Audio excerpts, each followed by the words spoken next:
I told you guys there was going to be more reading content on this channel, and when I say something, I do indeed deliver. So today we're going to be talking about the Fourth Wing and Iron Flame series, one of my favorite fantasy series of all time by Rebecca Yarros. I'm pretty sure it's called the Empyrean series, but let's be so real, no one ever calls it that.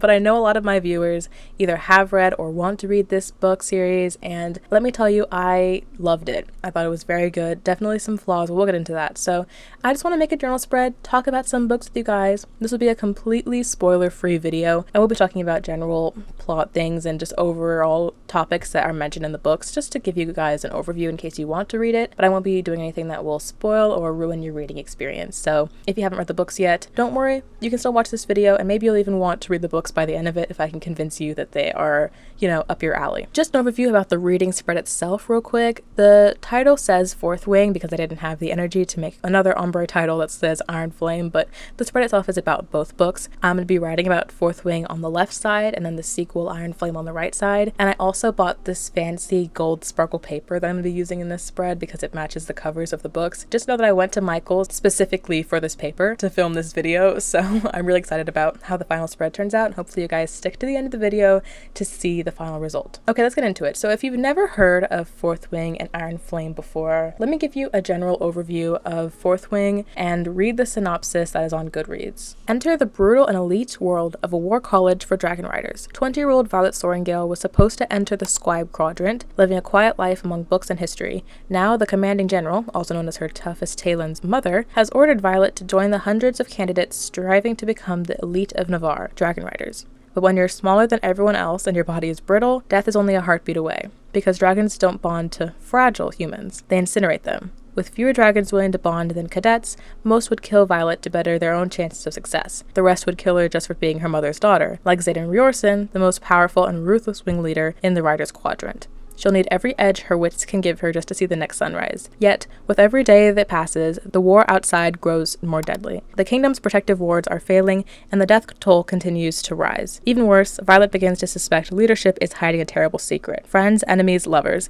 Everyone at Basgiath War College has an agenda, because once you enter, there are only two ways out. Graduate or die. Okay, so a very dramatic synopsis, but that kind of gives you an overview of the plot of this book. So Violet goes to a dragon rider school, she learns how to ride dragons, meets people, and, you know, goes through that process. And there's obviously going to be political aspects of this as well, with rebels and secrets and stuff like that. Overall, I think this is not the most creative of storylines in the entire world, but I think it is a very strong example of this. And if you're new to the fantasy genre, I think this is a great series to go into because it is very easy. There is not too much world building. Like, for example, it's not like a super high fantasy book. Like, if you read any of Sarah J Maas's books, she makes and writes like 800 pages of thick fantasies, and it has, you know, great characters, great plot. I love her work as well, but I'm just saying it's a little hard to get into because you really have to get immersed into the world, and it's a lot of, you know, just really understanding the politics of it as well. For Fourth Wing, I think it is much easier to digest, and if you are new to the fantasy genre, this would be a great book to kind of dip your toes in the waters because it's engaging and it's not overly complicated. So I first read Fourth Wing in July of 2023 last year, and of course I'd heard the TikTok hype for a while, but I don't know, TikTok books for me, it's like a 50-50 chance of me actually enjoying it. Some I love, some I think are way overhyped, so I was tentative to go into this, but let me tell you, the minute I started this book, Fourth Wing, I was immediately hooked, and it absolutely blew me away. I think one element of it is that it's a dragon riding fantasy book, because personally when I was a kid, my favorite series was How to Train Your Dragon, and that still is one of my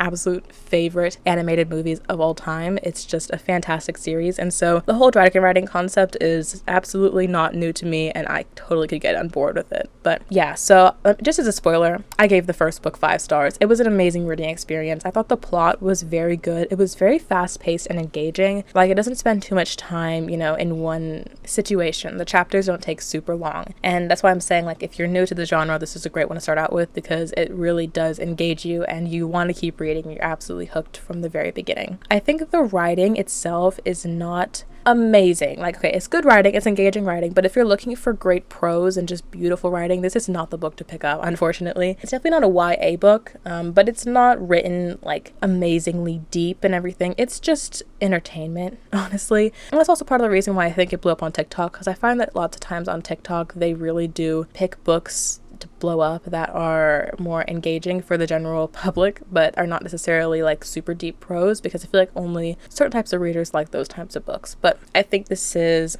still an amazing book even without amazing writing, because like I said, the plot is really good and the characters, which we'll get into in just a second, are very good. And personally for me, I usually put plot and characters above writing in my ranking of like how I judge a book. So like terrible writing, I'm not going to read it, but if it's okay writing with like, you know, really great plot, really great characters, I'm still going to love the book even if the writing isn't the most amazing and scholarly thing I've ever read in my entire life. You know what I mean? Okay, let's talk about characters. So again, I'm not going to spoil anything, but I'm just going to go down the list of a couple main favorite characters of mine and just talk about them. So Violet, of course, Violet Sorrengail is the main character. She is the person whose point of view we're reading from. And honestly, as a character profile, she can be a little cringe. I mean, I don't know what Rebecca was thinking. Like, naming someone Violet is just so cringe and stereotypical. And she also has like silver in her hair, which is on the border of like, really? We're doing that, Rebecca? But that's, you know, that's really a minor thing. In general, I think she's a very strong character. She can be a little childish at the beginning. It says in the synopsis that she's 20. I would not have pegged her for 20, honestly. I would have pegged her for maybe 18, you know, like still in her teenage years. But she is a first year in this war school, and so especially in the first book, you do see her mature over time. So she may start out a little bit annoying, a little bit childish in her decisions or whatever, but she definitely grows from that, and it really doesn't take her very long to prove herself as a strong character. And she is not annoying, like, long term, I promise. It's just like for a couple chapters, I'm like, girl, you're really named Violet. You're really doing this right now. Like, you know what I mean? But overall, I do like her as a character a lot. Not my absolute favorite heroine ever. I think she's a very good contender, though. So now we have Xaden. Xaden is her basically mortal enemy at the beginning. And this isn't a spoiler, okay? But this is a romantic fantasy. It's a romantasy, actually, I think is what the professional categorization is. And so it's definitely not just fantasy. There is romance in it, which is probably why I love it so much. As most classic romantasy books are, it is going to be an enemies to lovers romance. So I'm sure you can guess where I'm going with this. It's not a spoiler to say that Xaden is the guy for her. Okay, Xaden is the MC, and we love him. We do. If you read any fantasy book ever, you know that the TikTok girlies love a tall, dark, and handsome MC. And that's what Xaden is. He's very stereotypical, but that's what the girlies ask for, and I'm not complaining, okay? So, you know, tall, dark hair, broody, doesn't talk, has secrets, he's a powerful writer, stuff like that. But yeah, very strong MC. Not anything super creative, but I think I mentioned this before. This book isn't anything out of the water super creative, but that doesn't mean it's any less effective for what it is. I think it's very good for what it is. So I'm not complaining with him being a little bit stereotypical. Still a great character. Next is Dane, who is Violet's friend from before she was at the camp. He's in the year before her, and at the beginning, he's portrayed certain ways, but you'll find out very quickly. I mean, this is like a tiny spoiler, I don't know, but you find out very, very quickly in the book. He's just not a great character. He is a stickler, he is a rule follower, he's kind of rude to Violet at times, and I'm just so annoyed by him. Like, every time that Dane comes into the scene, I'm like, ugh, go away. No one likes you. Oh, that's so mean. I don't know. He's obviously written that way. You've got to have some not great characters, but he's just so annoying. I don't like him. Dane can die. Well, I don't want to be mean. Dane can leave. And yeah, not my favorite character. So Liam is the next character. I love Liam. I love Liam so much. I'm not spoiling a thing about these characters. If you've read the books and you know anything about these characters, don't spoil a thing. Okay, don't say a thing in the comments below. I don't want to hear any spoilers because some people haven't read this book and I want them to read it completely not knowing anything. But I will just say that Liam is a fantastic character. He's a golden retriever. He's just not an actual golden retriever. Like, he has a golden retriever personality. I don't know if y'all are on TikTok. That's like a TikTok reference, I think. But anyway, yeah, golden retriever personality. He's just so amazing, so nice. I love Liam. And then the last character I'll mention here is Imogen, who is a friend of Xaden. He has a couple other people that he kind of hangs with in the book, especially at the beginning, but Imogen is my absolute favorite. I just love her. She's such a badass. She has a great personality, I feel, and I like how strong she is and like stoic. It's a really good contrast to a lot of the characters that are very like talkative and laughy and stuff, because although it is like a really chill book and it's just all these young adults learning how to ride dragons, there is a lot of like joking around in the book to kind of lighten it up, and so you don't really think sometimes, but like these people are training for war. Like, that's what they're doing here. They're learning how to, you know, it's like being in the army. Like, you're learning how to ride dragons because you're going to ride them into battle. So I think having characters like Imogen that are really stoic and serious make a good balance in the story. And lastly, I'll mention the dragons, because they actually do have, like, not talking dragons, but they have ways of communicating with the dragons that you'll find later in the books. And I love the dragons. So it is a spoiler to say who gets what dragon if they haven't actually been matched yet. So I'm not going to say anything, but I will just say, as in general, the point of view of people who get to talk to dragons and like can understand them, the dragons are so funny and I just love them. They're such a comedic relief in this book. Like I said, it's a serious book about war, but having dragons who can talk to you, like, that's such a fun element of the book as well. Now, in general, for Fourth Wing, I thought it was very, very solid. The plot twist at the very end of the book, I did guess, but that's not anything crazy for me. I read a lot of fantasy, so I, sometimes can see where an author is going with something. I don't think it is a crazy plot twist, but it's still a good one. It's not anything bad for sure. The other thing I want to mention here is there is a plot hole in the series that I have found and talked to my friend about, and I still haven't seen it resolved. I don't think it's going to be resolved, honestly. It's a very small plot hole. I'm not going to mention it because obviously spoilers, but I just want to say that it's one thing that does piss me off about this book is that, like, I don't know if Rebecca Yarros thought of this. I don't know. If you comment down below, I can probably like talk to you guys about it, but I don't want to say anything super spoilery again because I want people to go into this book blind. So yeah, plot hole, but small one, and it really didn't distract from my reading experience. Okay, so yeah, overall, Fourth Wing was just such an enjoyable read. I read it so fast. I definitely thought it lived up to the hype. It really deserved the hype it got. This was a 5-star book, and the minute I finished it, I knew. I was like, wow, this book was amazing. I loved it so much, and it was going to be my best book of the year, and turned out I was right. It was my best book of 2023. So usually at the end of the year, by the way, I rank all the books. So not only do I rate them 1 to 5 stars, but at the very end of the year, I rank them in order from best to worst, and Fourth Wing was number 1 for me. So if that tells you anything, out of the 50 books that I read last year, and Fourth Wing was the best, like, come on, you just have to listen to me. I'm absolutely spouting facts when I say this is a good book, and I 100% recommend it. Alright, about halfway through this video, but I do want to pop in and say, if you're enjoying this kind of content and want to see more bullet journaling and reading content from me, make sure you go down and hit that subscribe button below because I post videos like this all the time, and I would love for you to join this corner of the internet. So now moving on to Iron Flame, the sequel. So unfortunately, just a little spoiler, this book was not as good as the first one. I think it suffered from sophomore syndrome, which is when the second, like a sequel to something, just isn't as good compared to all the hype that went with the first book. And I feel like this book suffered from that. So Iron Flame picks up pretty immediately after Fourth Wing, and while Fourth Wing is mostly about being in the school, Iron Flame is the next year. So congratulations, Violet made it through 1 year, she survived, and now in the next book she is still technically in school because it's her second year of school, but primarily this book is about war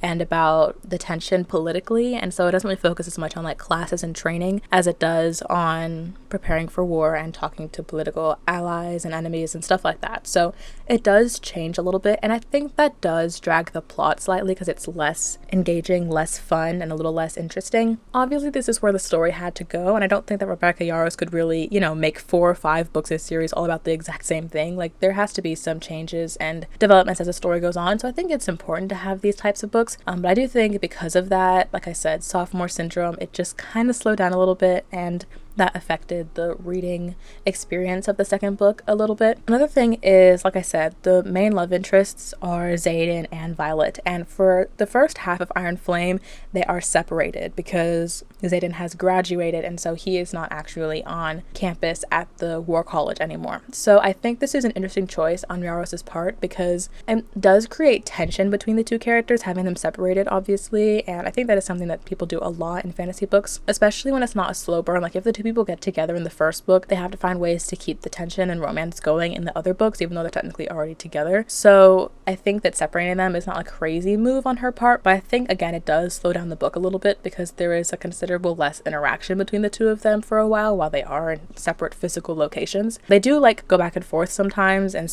it explains in the book why, and I won't spoil, but they do, still contact, and they still like get to talk to each other and stuff like that, but because there is that separation and distance, it does slow down the book slightly, and I think that's another issue that the second book had. The main number 1 problem I had with Iron Flame was the miscommunication between Xaden and violence. Like I said, they do communicate, but I don't think it's done effectively. Often in books, the miscommunication trope happens when two characters don't talk to each other because they're like assuming what the other person is saying. Like specifically in romance, it could be like one person thinks that they don't love, like the other person doesn't love them, or one person thinks that they're not worthy for the other person, and so they're really just assuming the other person's thoughts, and so they don't actually talk to each other, when having one simple conversation would just fix all the problems that they're having in their relationship. And this is frustrating because I'm like, babes, sit down and talk to each other. It is not that hard, and this entire book could be shortened by 200 pages if you didn't waste all this time with you guys not talking. That's an issue that I see constantly, and it does annoy me, as you can probably hear in the tone of my voice.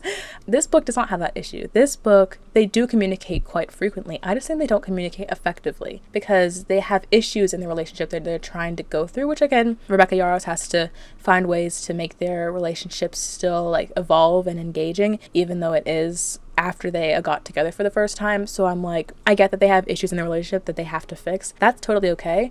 But whenever they have conversations and arguments sometimes about the issues that they talk about, nothing actually gets resolved. Like they come to conclusions and then it just kind of fades off, or they don't even come to a conclusion. They just say what they need to say. And here's the thing, I can appreciate character flaws. Like I love actually character flaws. I think it's important not to have an all-knowing, absolutely perfect hero main character, because I'm like, that's not realistic. Everyone has flaws, everyone has issues, and especially in a romance or like a relationship, obviously two people have to like collaborate and compromise on things, and that is such a real thing, and I think that should be included in books all the time. However, Iron Flame is what, 400, maybe 500 pages?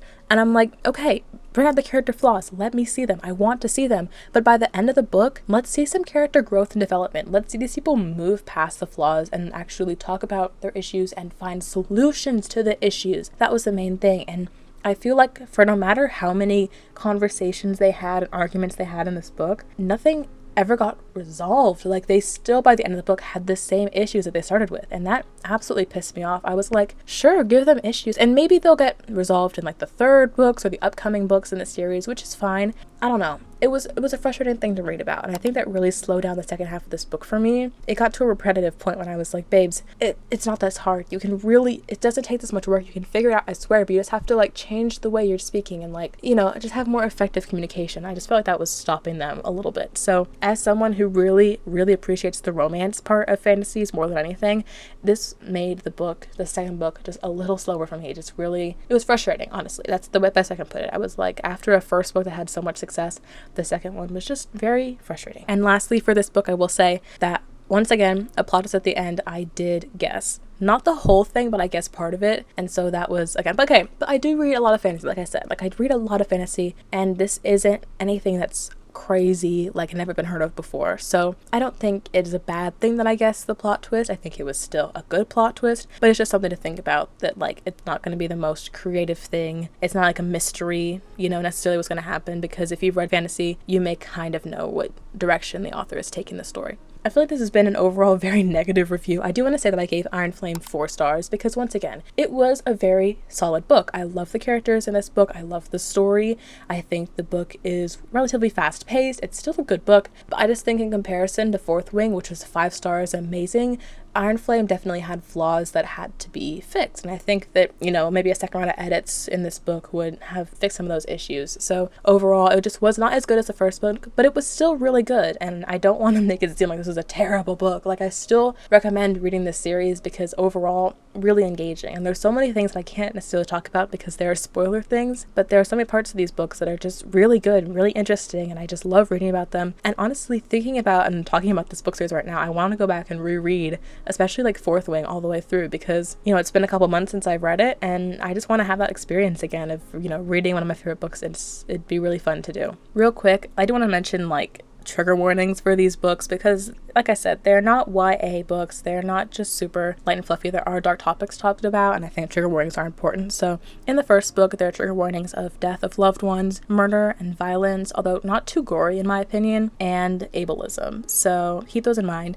And then for the second book, it did get a little more intense. So the second book actually has trigger warnings of like physical torture and imprisonment. That one actually got kind of intense, not gonna lie. So keep that in mind. There's also murder, violence, and it is a little more gory because, like I said, it's more of battles in the second book than the first one, and then again more death of loved ones. So also both these books have cussing and smut scenes, so if that bothers you, also keep that in mind. But overall, I I loved these books. They're very, very good. Such an enjoyable experience. Another thing for me is one of my best friends read these books along with me, so it's one thing to read a book, but it's another thing to talk about a book with your best friend. And I just love talking about the books that I love with the people that I love. So I have really good memories associated with reading these books because I could like scream over the phone with my best friend about what happened, and it was just so much fun. So overall, I do have qualms, but I don't have qualms with every book that I ever read. I am a very picky reader, I feel, but I gave both these books extremely high ratings for me. So no matter how many problems that I claim to have, I still rated these books very, very highly. And I, for a millionth time, recommend them. Rebecca Yarros,